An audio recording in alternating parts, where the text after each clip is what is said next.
Welcome to channel दोस्तों। तो कैसे हैं आप लोग? आशा करते हैं कि आप लोग अच्छे होंगे। जैसे कि पता है हम लोग अभी भारतीय राज्य व्यवस्था का बीपीएससी का प्रीवियस ईयर क्वेश्चन कर रहे हैं। ये इस सीरीज़ का क्लास नंबर मेरा 4 है। क्लास 3 तक ऑलरेडी चैनल पे अपलोड कर दिया गया है। अगर कि आप लोग चैनल पे नए हैं, अगर कि ये पहला बार क्लास देख रहे हैं, तो इससे पहले कि आपसे रिक्वेस्ट है, निवेदन है कि आप क्लास 3 तक आप जाकर पहले उसको देख ले, उसके बाद ये देखें। इस कक्षा में हम लोग क्या करते हैं, जितने भी बीपीएससी का प्रीवियस ईयर क्वेश्चन आया हुआ है इंडियन पॉलिटी के मतलब रिलेटेड, उससे सवाल हम लोग करते हैं। जैसे कि इससे पहले के हमारे क्लासेस में हिस्ट्री का जितने भी बीपीएससी ने प्रीवियस ईयर क्वेश्चन पूछ चुके थे, जैसा जो मोस्ट एक्सपेक्टेड रहने वाले थे आपका बिहार शिक्षक बहाली 2023 के लिए, वो करा दिए गए हैं। तथा उसी तरह ईवीएस के जितने भी आज तक सवाल पूछा गया है बीपीएससी के द्वारा, उसका पूरा का पूरा सीरीज आप लोग का करा दिया गया है। तथा वो सारा का सारा चैनल ऑल इन वन नाम से चैनल पे अपलोड कर दिया गया है। अगर कि आप उसको देखना चाहते हैं तो चैनल पर जाकर देख सकते हैं, अन्यथा इसको कंटिन्यू कर सकते हैं। पहली बात, अगर कि आप चैनल पर नए हैं तो जल्दी से जल्दी सब्सक्राइब कर लें, क्योंकि इसमें बिहार शिक्षक बहाली की तैयारी को लेकर जो भी आपका मटेरियल जरूरी है वो सारा का सारा आपको कवर कराया जा रहा है। ठीक है, अगर के आप चैनल पर नए हो तो पहले सब्सक्राइब कर लीजिए तथा वीडियो को लाइक कर लीजिए। उसके बाद आगे क्लास स्टार्ट करते हैं। तो बिना देर किए हम लोग क्लास स्टार्ट करेंगे। जैसे कि पता होगा, ये क्लास में हम लोग डेली का डेली 50 से 60 क्वेश्चन प्रीवियस ईयर करते हैं, ताकि आपको एग्जाम आते आते टोटल जितने भी बीपीएससी का प्रीवियस ईयर क्वेश्चन हो हम लोग का कंप्लीट हो जाए। ये इस सीरीज का चौथा क्लास है, तो आप लोग आगे अब देख सकते हैं। चलिए अब लोग क्लास को स्टार्ट करते हैं। जैसे कि क्लास का मेरा 119 नंबर क्वेश्चन है दोस्तों। क्वेश्चन है मेरा, राज्यसभा को अस्थाई सदन कहते हैं क्योंकि इसको कभी विघटित नहीं किया जा सकता है। आपको पता होगा राज्यसभा का विघटन नहीं होता है। ठीक, उसके बाद नेक्स्ट सवाल की तरफ चलेंगे। नेक्स्ट सवाल यहाँ पे मेरा है, राज्यसभा को भंग करने का अधिकार किसे है? तो जैसे कि अभी हम बताएं कि राज्यसभा कभी भंग नहीं होता है, तो इसको किसी को, यानी कि उपयुक्त में से कोई नहीं, मेरा आंसर हो जाएगा। जैसे कि मैं ऑप्शन नहीं पढ़ूंगा दोस्तों, अगर ऑप्शन पढ़ने लगूँ तो बहुत ज़्यादा टाइम लग जाएंगे, इसीलिए मैं सोचता हूँ ऑप्शन ना पढ़ूँ, बस आपको जो टू द पॉइंट है उसको मैं बता दूँ। नेक्स्ट सवाल है, राष्ट्रपति द्वारा राज्यसभा में कितने व्यक्तियों को मनोनीत किया जाता है? तो राज्यसभा में दोस्तों 12 व्यक्तियों को मनोनीत किया जाता है और लोकसभा में 2 व्यक्तियों को मनोनीत किया जाता है। जो ये राष्ट्रपति मनोनीत करता है दोस्तों राज्यसभा में, वो आर्टिकल 80 के थ्रू मतलब उसको मनोनीत करता है। तथा वो ऐसे व्यक्तियों को मनोनीत करता है दोस्त जो साहित्य का, विज्ञान का, कला और समाज का मतलब ज्ञाता हो, जो जानकार हो। ठीक, उसी तरह नेक्स्ट सवाल की तरफ बढ़ेंगे दोस्त। नेक्स्ट सवाल मेरा यहाँ पे है, जैसे कि आप लोग देख सकते हैं कि राज्यसभा के चेयरमैन है कौन है? राज्यसभा के चेयरमैन, तो जैसे आपको पता है राज्यसभा के चेयरमैन यानी अध्यक्ष वगैरह जो होते हैं वो सारा का सारा हमारा उपराष्ट्रपति होते हैं। ठीक, उसके बाद नेक्स्ट सवाल की तरफ बढ़ेंगे हम। नेक्स्ट सवाल मेरा 123 नंबर क्वेश्चन है दोस्तों कि लोकसभा के स्पीकर का निर्वाचन होता है, कैसे होता है? जैसे कि आपको पता होगा, जो लोकसभा का स्पीकर होते हैं दोस्तों, लोकसभा के जो अध्यक्ष होते हैं, एमएलए जो होते हैं, उन्हीं लोग में से जो होते हैं एक अध्यक्ष चुनते हैं अपना, यानी कि लोकसभा के सभी सदस्यों के द्वारा ये चुने जाते हैं। तो मेरा ऑप्शन नंबर कैट यहाँ पे राइट आंसर हो जाएगा।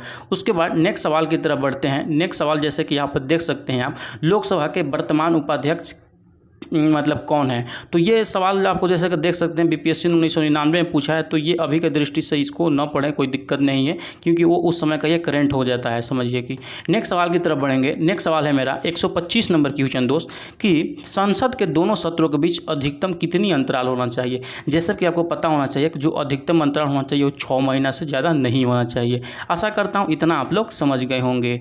आप बिना टेंशन के पढ़ते रहिए, मुस्कुराते रहिए। मैं आपको टाइम से सारा का सारा मैं कोशिश करूंगा कि जितना भी सिलेबस है आपका कवर करा दूं। बस आप हमको सपोर्ट करते रहिए, चैनल को सब्सक्राइब कर लीजिए तथा वीडियो को लाइक कर लीजिए, अपने दोस्तों के पास शेयर करते हैं। बाकी मैं हूं आपका साथ देने के लिए। ठीक है, उसके बाद नेक्स्ट सवाल की तरफ बढ़ेंगे दोस्तों। नेक्स्ट सवाल है मेरा, राजनीतिक शब्दावली जो शून्यकाल है, शून्यकाल का क्या अर्थ होता है? ऑप्शन देख सकते हैं।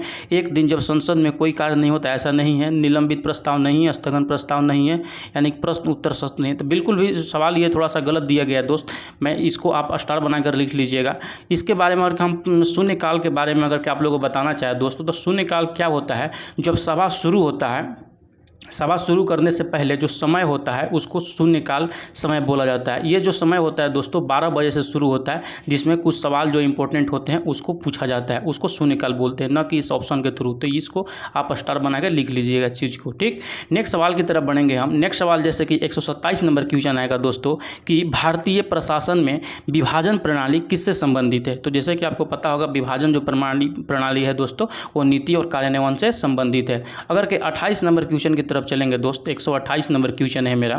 तो जैसे कि इसमें दिया गया है निम्नलिखित में से कौन सी संसदीय समिति कार्यपालिका को विनियमित बनाने के लिए प्रत्यायोजित शक्ति को संबंधित है, ठीक। तो आप जैसे कि ऑप्शन देख सकते हैं, तो ऑप्शन में जो मेरा यहाँ पे अधीनस्थ विधान पर समिति है वो होता है। अगर कि मैं इसको बताना चाहूँ दोस्तों कि जो संसद की अधीनस्थ विधान पर समिति होती हैं उसमें जो 15 अस्थायी सदस्य होते हैं दोस्तों, ये समिति के कार्यपालिका को प्रत्यायोजित करते हैं, ठीक।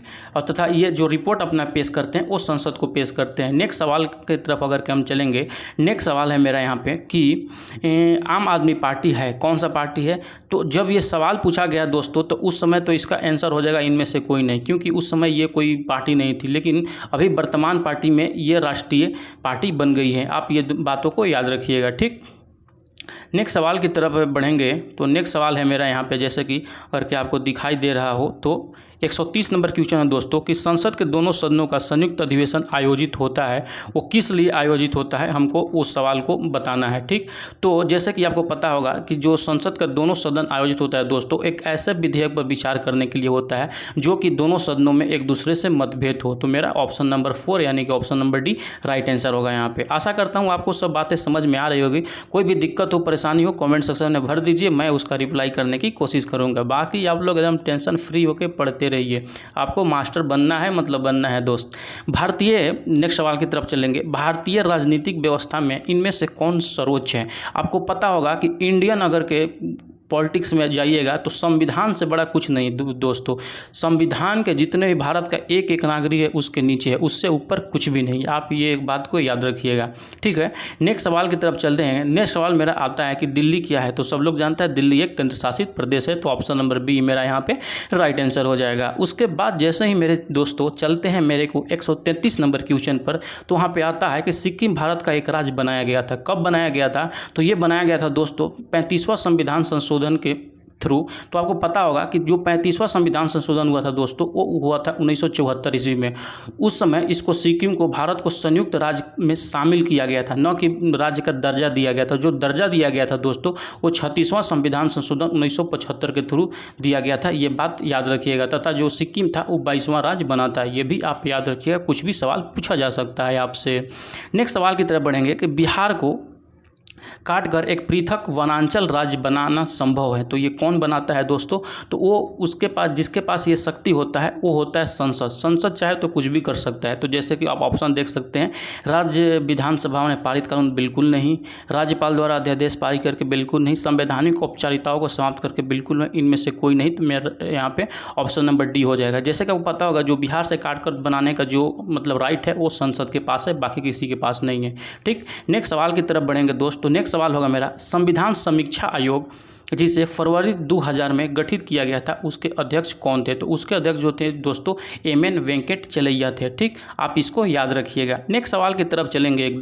नेक्स्ट सवाल है मेरा दोस्त यहाँ पे 136 नंबर क्वेश्चन आता है कि भारत के सर्वोच्च न्यायालय की स्थापना हुई थी। तो आप अब बताइए कि भारत के सर्वोच्च न्यायालय की स्थापना कब हुई थी। जो ऑप्शन में दिया गया आपको उसी को बताना है। तो जो हुई थी दोस्तों वो हुई थी भारतीय संविधान के द्वारा हुई थी, भारतीय उच्च न्यायालय की स्थापना, ठीक। इसके बारे में अगर हम कुछ जानना चाहें तो जब संविधान दोस्तों प्रारंभ हुआ था उस तब उच्च न्यायालय में जो मतलब न्यायाधीशों की संख्या था दोस्तों वो था मतलब सारे लोग को मिलाकर न्यायमूर्ति को छोड़कर जो मेन होते हैं 7 था, यानी कि 7 लोग न्यायाधीश थे और एक जो थे वो हेड थे। तो यानी कि 7 प्लस 1 था। अगर के वर्तमान दृष्टि में देखें दोस्तों तो वर्तमान में 33 ठो आपका न्यायाधीश है और एक मुख्य न्यायमूर्ति है, ठीक। आप ये बातों को याद रखिएगा। उसके बाद नेक्स्ट सवाल की तरफ चलेंगे। तो नेक्स्ट सवाल मेरा वही आता है, वही मतलब कि भारत के सर्वोच्च न्यायालय की स्वीकृत क्षमता क्या है, यानी सैंक्शन स्ट्रेंथ क्या है। तो जैसे आपको बताएं कि 33+1 अभी वर्तमान में इतना है, ठीक, नेक्स्ट सवाल की तरफ बढ़ेंगे। नेक्स्ट सवाल मेरा यहाँ पे आता है कि भारतीय सर्वोच्च न्यायालय में न्यायाधीशों की नियुक्ति कौन करता है। ये तो बच्चा बच्चा जानता है कि आर्टिकल है 124 के तहत में जो राष्ट्रपति होता है भारत का सर्वोच्च न्यायालय के न्यायाधीशों की नियुक्ति करता है। नेक्स्ट सवाल की तरफ अगर के बढ़ेंगे तो नेक्स्ट सवाल है मेरे यहाँ पे दोस्त कि उच्चतम न्यायालय के न्यायाधीशों की संख्या की वृद्धि करने की शक्ति किसके पास है। तो आप सब लोग जानते हैं कि कुछ भी बढ़ाना घटाना किसी को हटाना हो वो सारा काम संसद करेगी। ठीक, नेक्स्ट सवाल की तरफ बढ़ेंगे। नेक्स्ट सवाल है मेरा दोस्त यहाँ पे सर्वोच्च न्यायालय के न्यायाधीशों की सेवानिवृत्ति की उम्र कितना है। तो ये सब लोग जानते हैं कि कितना है, तो वो है 65 वर्ष तक। आप लोग याद रखिएगा सर्वोच्च न्यायालय के। ठीक, नेक्स्ट सवाल की तरफ चलेंगे दोस्तों। नेक्स्ट सवाल मेरा 141 नंबर सवाल यहाँ पर जैसे कि आप लोग देख सकते हैं आता है कि सर्वोच्च न्यायालय का न्यायाधीश अपने पद से त्यागपत्र किसको लिख कर देते हैं। तो जब उसको नियुक्त करेगा राष्ट्रपति तो वो अपना जो त्यागपत्र होगा वो राष्ट्रपति को देगी। ठीक, तो आपको ये भी सबको पता होगा, तो ऑप्शन नंबर ए यहाँ पे मेरा राइट आंसर होता है। उसी तरह अगर के नेक्स्ट सवाल की तरफ बढ़ेंगे दोस्त मेरा, तो नेक्स्ट सवाल मेरा आता है कि न्यायिक पुनर्विलोकन का क्या अर्थ होता है सर्वोच्च न्यायालय में। जो न्यायिक पुनर्विलोकन होता है दोस्तों उसका क्या मतलब होता है। उसका यही मतलब होता है कि किसी भी राज्य का जो कानून को वो अवैध घोषित कर सकता है। कोई भी जैसे राज्य अगर कोई कानून लागू कर सकता है तो अगर उस सर्वोच्च न्यायालय चाहे तो आपका न्यायिक पुनर्विलोकन के पावर का यूज करके उसको अवैध घोषित कर सकता है। आशा करता हूँ इतना समझ गए होंगे। अगर कभी भी लाइक नहीं मारे हो तो पहले जल्दी से लाइक मारो, उसके बाद आगे देखिएगा हमारे बिहार के मास्टर लोग। ठीक, उसके बाद क्वेश्चन नंबर 143 आता है। तो भारत के न्यायिक प्रणाली किस पर आधारित है। तो सबको पता है वो संविधान पर भी आधारित है, नियमित कानून की उचित प्रक्रिया पर भी आधारित, परंपरा पर भी आधारित है और कानून का स्थापित प्रक्रिया पर भी आधारित। तो ये यानी कि सब हो जाएगा, तो ये हो जाएगा उपयुक्त में से एक से अधिक। जैसे कि आपको देख लीजिए ये हाल का सवाल पूछा गया 2022 का 67वां बीपीएससी में पूछा गया सवाल है। ठीक, 144 नंबर के सवाल का अगर देखते हैं तो राज्य सरकार का कार्यकारी अध्यक्ष जो संवैधानिक प्रमुख होता है वो कौन होता है। तो जो राज्य का होता है दोस्तों राज्यपाल होता है, जो देश का होता है वो मेरा राष्ट्रपति होता है। ये सारे लोगों को पता है। नेक्स्ट सवाल की तरफ चलेंगे। नेक्स्ट सवाल जैसे कि यहाँ पे देख सकते हैं, नेक्स्ट सवाल मेरा है कि किसी राज्य का राज्यपाल नियुक्त किया जाता है वो किसके द्वारा, वो मेरा राष्ट्रपति के द्वारा। तो ऑप्शन नंबर 3 यहाँ पे राइट आंसर होगा मेरे शिक्षकों। उसके बाद नेक्स्ट सवाल की तरफ चलते हैं। नेक्स्ट सवाल है मेरा भारतीय संविधान के अनुसार राज्यों की विधायिका में सम्मिलित है। तो राज्यों के विधायिका में क्या सम्मिलित है दोस्तों, तो वो सम्मिलित है जैसे कि आपको पता होगा राज्यपाल, विधानसभा, विधान परिषद। तो ये पूरा का पूरा विधायिका बनाता है। तो यानी कि ऑप्शन नंबर मेरा 4 यहाँ पे राइट आंसर होगा। जैसे कि ऑप्शन नंबर 4 यहाँ पे देख सकते हैं, ऑप्शन नंबर डी मेरा राइट आंसर हो जाए। ठीक, उसके बाद नेक्स्ट सवाल की तरफ अगर के हम बढ़ेंगे तो नेक्स्ट सवाल है मेरा यहाँ पे जैसे कि आप देख सकते हैं कि जो उत्तर प्रदेश के राज्यपाल ने विधानसभा के सत्र के आयोजन के लिए इसके अध्यक्ष को निर्देश किया, ऐसा करने में वो उन अधिकारों का उपयोग कर रहे हैं जो उनके पद में निहित है। यानी कि जो राज्यपाल है वो विधानसभा के सत्र को आयोजित करने के लिए अध्यक्ष को निर्देश देता है। ये कौन सा आर्टिकल में है, तो आर्टिकल मेरा 175 के सेकंड में है, याद रखिएगा। नेक्स्ट सवाल की तरफ बढ़ेंगे दोस्तों। नेक्स्ट सवाल मेरा है 148 नंबर क्वेश्चन। यहाँ पे देखेंगे 148 क्वेश्चन क्या है कि भारत में राज्य विधान पालिकाओं का उच्च सदन कौन सा होता है। तो राज्य में जो होता है दोस्तों जैसे होता है एक विधानसभा, एक विधान परिषद। तो जो विधान परिषद होता है उसको हम उच्च सदन बोलते हैं, यानी कि विधान पालिका परिषद। ये आप लोग याद रखिएगा। ठीक, नेक्स्ट सवाल की तरफ बढ़ेंगे तो नेक्स्ट सवाल मेरा यहाँ पे है, ये सारा का सारा क्वेश्चन दोस्तों इतना इंपॉर्टेंट है जैसे कि देख सकते हैं बीपीएससी 2022 में पूछा गया। मतलब टोटल का टोटल एक भी ऐसा नहीं क्वेश्चन है जो कि बहुत बार रिपीट नहीं किया गया। ये तो एक बार दिया गया है क्योंकि इससे पहले भी बहुत बार ये सब सवाल पूछा जा चुका है। ठीक, तो जैसा कि 149 नंबर सवाल देखते हैं कि राज्य विधान परिषद के सदस्य निम्नलिखित में से किस श्रेणी के नहीं चुने जाते हैं। तो जो बिजनेसमैन होते हैं दोस्तों उनको नहीं चुना जाता है। तो ऑप्शन नंबर डी यहाँ पे मेरा राइट आंसर हो जाएगा। 150 नंबर सवाल की तरफ अगर के हम लोग चलें तो 150 नंबर सवाल है दोस्तों, किसी राज्य के विधान परिषद की संरचना अथवा विघटन किया जा सकता है, किसके द्वारा किया जा सकता है दोस्तों, तो वो केंद्रीय संसद के द्वारा किया जा सकता है। ठीक, नेक्स्ट सवाल की तरफ बढ़ेंगे। 151 नंबर मेरा सवाल यहाँ पे आता है कि कहाँ पे विधान परिषद है, किस राज्यों में विधान परिषद है। तो अगर के ऑप्शन में देखें तो ऑप्शन में बिहार मेरा राइट आंसर होगा, यानी ऑप्शन नंबर डी। जैसे कि आपको पता होगा कि जो विधान परिषद है दोस्तों 6 राज्यों में है। कौन कौन राज्यों में है, बिहार में, महाराष्ट्र में, कर्नाटक में और उत्तर प्रदेश में, आंध्र प्रदेश में और तेलंगाना में। सॉरी, ये जो 6 राज्य हैं, 6 राज्य में द्विसदनात्मक व्यवस्था है, यानी कि वहाँ पे विधान परिषदें हैं। ठीक, आशा करता हूँ इतना आप लोग समझ गए होंगे। अगर अभी भी अगर वीडियो को आप लोग लाइक नहीं किए हैं तो बहुत गलती कर रहे हैं आप लोग। पहले जल्दी से लाइक मारिए, उसके बाद आगे वीडियो को कंटिन्यू कीजिए। ठीक, क्वेश्चन नंबर 152 है मेरे शिक्षकों की, क्या है कि भारतीय संविधान के निम्नांकित अनुच्छेदों में कौन सा अनुच्छेद विधानसभाओं के निर्वाचन का प्रावधान प्रस्तुत करता है? तो वो जो करता है दोस्तों आर्टिकल नंबर 170 मेरा करता है। ऑप्शन नंबर ए मेरा राइट आंसर हो जाएगा। नेक्स्ट सवाल की तरफ बढ़ते हैं। नेक्स्ट सवाल मेरा करके आइएगा यहाँ पे कि यदि किसी राज्य का विधानसभा का अध्यक्ष का त्याग पत्र देना चाहे तो अपना त्याग पत्र किसको देता है? तो आप कोई भी अध्यक्ष हो, चाहे तो लोकसभा का अध्यक्ष हो, विधानसभा का अध्यक्ष हो, राज्यसभा का अध्यक्ष हो, वो अपना अध्यक्ष जो होगा वो उपाध्यक्ष को ही जो देगा, अपना त्याग पत्र देगा, रिजाइनेशन देगा। ठीक, उसके बाद नेक्स्ट सवाल की तरफ चलते हैं। तो नेक्स्ट सवाल मेरा है कि किस न्यायालय ने यह फैसला दिया कि एक ही बार में 3 बार तलाक बोलने से यह गैरकानूनी है, उसका तलाक नहीं होगा? तो ये इलाहाबाद उच्च न्यायालय ने बोला था। तत्कालिक सवाल है ये, ज़्यादा इस पर सोचने की बात नहीं है। ठीक, नेक्स्ट सवाल की तरफ चलते हैं। नेक्स्ट सवाल मेरा है कि निम्नलिखित उच्च न्यायालयों में से एक से अधिक राज्य या केंद्र शासित प्रदेश के लिए है। तो जैसा कि आपको पता होगा दोस्तों, तो जैसे इलाहाबाद और दिल्ली तो ये तो एक राज्य के लिए है, लेकिन यहाँ पे गुवाहाटी और मुंबई, इसमें जो सी और डी दोनों आंसर होगा, जो कि एक से अधिक के लिए ये उच्च न्यायालय है। जैसा कि आपको पता होगा जो गुवाहाटी उच्च न्यायालय है दोस्तों, उसमें असम का भी और नागालैंड, मिजोरम, अरुणाचल प्रदेश सबका क्षेत्राधिकार गुवाहाटी के अंदर में ही आता है। तथा उसके बाद जो मुंबई है, मुंबई के अंतर्गत जो जैसे दादर नगर हवेली हो गया, दमन दीव हो गया, गोवा हो गया, ये सब जो आता है मुंबई हाईकोर्ट के अंडर में ही आता है। आशा करता हूँ इतना बातें आप लोग समझ गए होंगे। अगर फिर भी नहीं समझे तो कोई भी परेशानी हो तो कमेंट सेक्शन खुला है, आप वहाँ पर भर के लिखिए अपना बातें, प्रॉब्लम जो भी समस्याएँ हों। ठीक, नेक्स्ट सवाल चलते हैं। 156 नंबर यहाँ पे है, बाबरी मस्जिद राम जन्मभूमि विवाद जो इलाहाबाद उच्च न्यायालय लखनऊ ज्ञानपीठ का समक्ष है, एक प्रकार का है। क्या था वो दोस्तों? वो था टाइटल सूट, जो कि अब सारा कुछ विवाद खत्म हो गया है। ठीक, नेक्स्ट सवाल की तरफ चलेंगे। नेक्स्ट सवाल मेरा यहाँ पे है कि 157 नंबर क्वेश्चन, भारत के संविधान का कौन सा अनुच्छेद भारतीय निर्वाचन आयोग की स्थापना से संबंधित है? तो जैसे कि आपको पता होगा जो मेरा निर्वाचन आयोग से संबंधित है दोस्तों, वो मेरा संबंधित है आर्टिकल में नंबर 324। आशा करता हूँ आप लोग अच्छे से पढ़ते पढ़ते यहाँ तक आ गए होंगे। अगर कि जो बंदा यहाँ तक वीडियो देख लिया, समझिए कि उसका सिलेक्शन पक्का होने वाला है, क्योंकि वो बच्चा सीरियस है भाई, वो सारे चीज़ों को समझ रहा है कि क्या उसको पढ़ना है क्या नहीं पढ़ना है।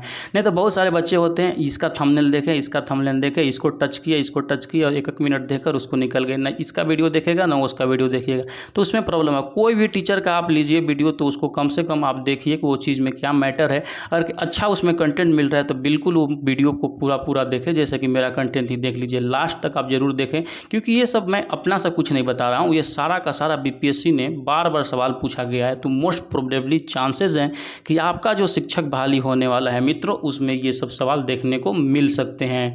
नेक्स्ट सवाल की तरफ अगर के चलेंगे दोस्तों, नेक्स्ट सवाल मेरा यहाँ पे है 158 के बाद 158 नंबर क्वेश्चन हम लोगों ने नहीं देखे अभी।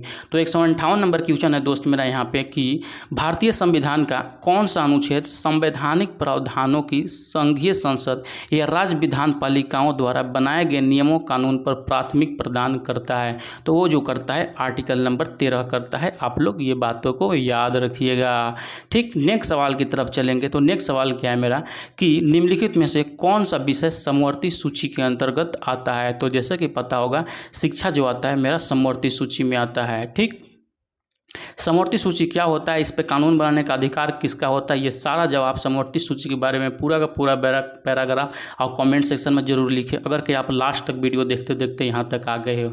ठीक है, मिलते हैं नेक्स्ट वीडियो में। मुस्कुराते रहिए, पढ़ते रहिए, आपका सिलेक्शन पक्का होगा। चलिए मिलते हैं नेक्स्ट वीडियो में, तब तक के लिए बाय बाय। ठीक है दोस्तों।